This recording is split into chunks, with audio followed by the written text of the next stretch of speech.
you that this idea is stupid, just know that I am currently rewriting the script for Robots 2005. Tubi. It's a streaming service that is available for free pretty much worldwide. Came out in 2014 and nobody talks about it. So this is where I come in. This year, NBC released its streaming service Peacock, and it kind of exploded, kind of not. Like, I heard a lot of radio ads for it, but that doesn't mean it was really good. Like, a lot of the originals nobody talks about, and like the movies that they do have on there are either pulled like within a month. Like, I watched the Jurassic Park trilogy for the first time, and I had to cram it in the first month of Peacock being a thing because they took them all off and then they put them on Netflix the next day. And then before I even did that, I just bought them all because I was in such a rush. By the way, I love Jurassic Park 3. It's a god-awful movie, but holy shit is it fun.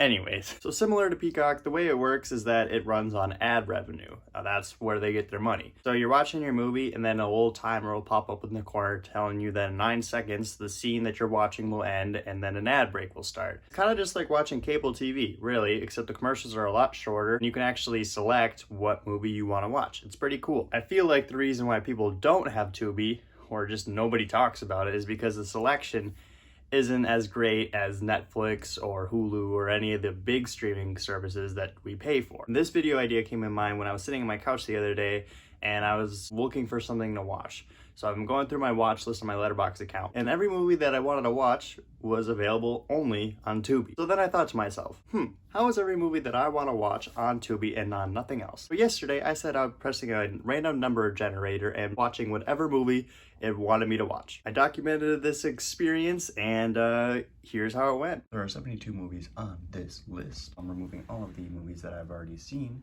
So with a random number generator, let's see where we end up first. 5. And we're starting with Carol. I just finished Carol and it was pretty good. Just really not for me. It's a movie about a department store clerk who dreams of a better life and falls in love with an older and married woman. Initial impressions, I really loved the score and all the technical aspects of the movie, but mainly the score. I can't see myself rewatching this a whole lot, if at all. The performances are great from Kate Blanchett and Rooney Mara. I don't know. Right around now, I would feel like in 3.5, 3 out of 5.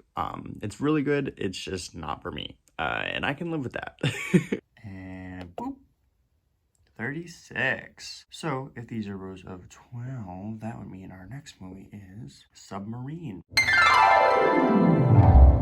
I just finished Submarine, my second film of the day. It came out in 2010 and it was directed by Richard. It's a coming-of-age story, and similarly to Carol, it is based on a book, but unsimilarly to Carol, I would actually recommend this movie to everybody, as it has a lot of elements that I feel like could touch a lot of people's hearts, or tug on the heartstrings, to be honest with you, because there are a lot of sad moments during this movie, but I really enjoyed it. And boop, 22. So that means we are watching... Oh boy. So I don't even know how to pronounce this name, but it is directed by Charlie Kaufman, and I was not too big of a fan of his latest film, I'm Thinking of Ending Things. Maybe this one's better. I couldn't tell you because I've never seen it, but oh, it's 90 minutes. Okay, we'll be fine. So I just finished the third movie, Anomalisa is how it's pronounced apparently. And yeah, it was exactly what I thought would happen. The first act was boring. The second act, I really enjoyed the interactions between the two characters. And then, like I'm Thinking of Ending Things, the third act really just went off the walls and it ruined it for me. And an update from earlier, Submarine is a 4 out of 5. And hopefully we get better from here because... that drained me. Okay, and that would be 19. Ooh boy. I've heard good things about this one, but it's also like one that's like really not what anyone thought it was. I don't know. We'll see. Wow.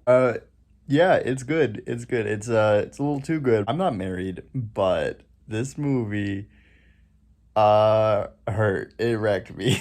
It's about Ryan Gosling and Michelle Williams, who are a married couple, and they're going through rough times, and it flashes back to the past and present of their relationship when they're first falling in love and then when they're falling out of love.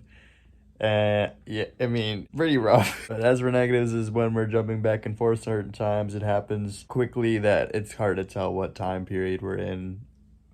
Other than that, the movie's great. Don't know how often I'd rewatch it just because it's rough. But dang, it's good. Also, my computer restarted, so this might get a little confusing, but I know what I'm doing. Oh, one. Oh, that's easy enough. Memento! Like, probably the first one so far that I'm actually excited to watch, because it's been on my watch list for a long time because I'm a Nolan fan. Well, I mean, kind of. He's made some bad ones, damn it, relatively recently. But I've heard this one's good, and I'm excited to check it out. You don't need me to tell you that Memento by Christopher Nolan is good.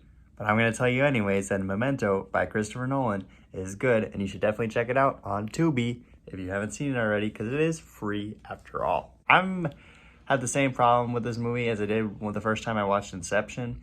The fact that it just had a lot going on, or like a lot of big ideas. Got it in the end, but throughout the movie I was like, I am way too stupid for this movie.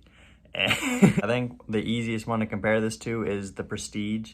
The fact that it is a smaller budget scale and it has these big ideas and themes with twists and turns throughout it. But The Prestige I prefer over this, with the fact that I was able to get more engaged with it a lot faster. Whereas this, it took me, kind of went like in and out for me, you know? As far as entertainment value goes. As a quality film, it's very good. Don't have a rating at the moment. I don't know if I should be rating these immediately after. I don't know. I haven't put much thought into this. I woke up this morning and I was like, all right, I'm gonna watch Tubi. And here we are, so it's good.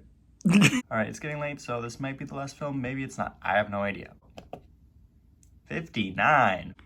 I already forgot from about 2 hours ago that I have to go through my old footage and figure out what 59 actually is, because it refreshed on me. I'll be back. All right, our next movie after doing some digging is gonna be But I'm a Cheerleader. My girlfriend actually watched this maybe a few weeks ago and recommended it to me, and the quick information she gave on me actually really intrigued me, but I have yet to check it out, but now I do.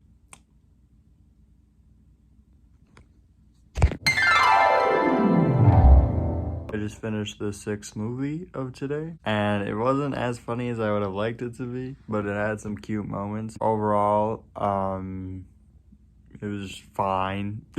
Not one of the better ones, but definitely not the worst one. I don't even know if I want to do another one. I got time. It's just like,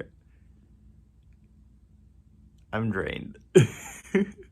Alright, if it's a short movie, we'll see what, I don't know. We'll probably watch it. But if it's long, then the video's over, alright? 23. And I once again forgot that I refreshed the page. Hang on. So we ended on Fury, directed by David Ayer, who you may know from Suicide Squad. Not to say that he overall is a bad director, because I've only seen the one. But it's definitely not motivating. Oh my God. I completely crashed.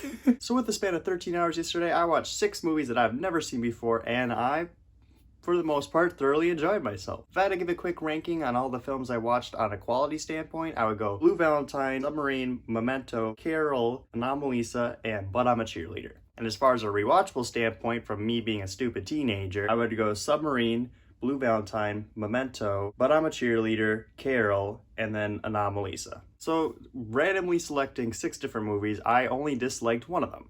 And I would say that's pretty good. I'm not sure how good of an experiment this actually was, just because of the fact that I only did watch 6 out of like 20,000 movies that they have on there.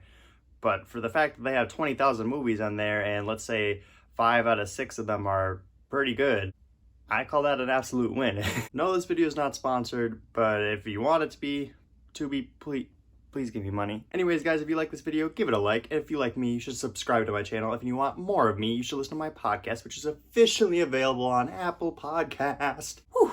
But the link will also be in the description down below. And with all that said, I hope to see you guys whenever that may be. Bye-bye.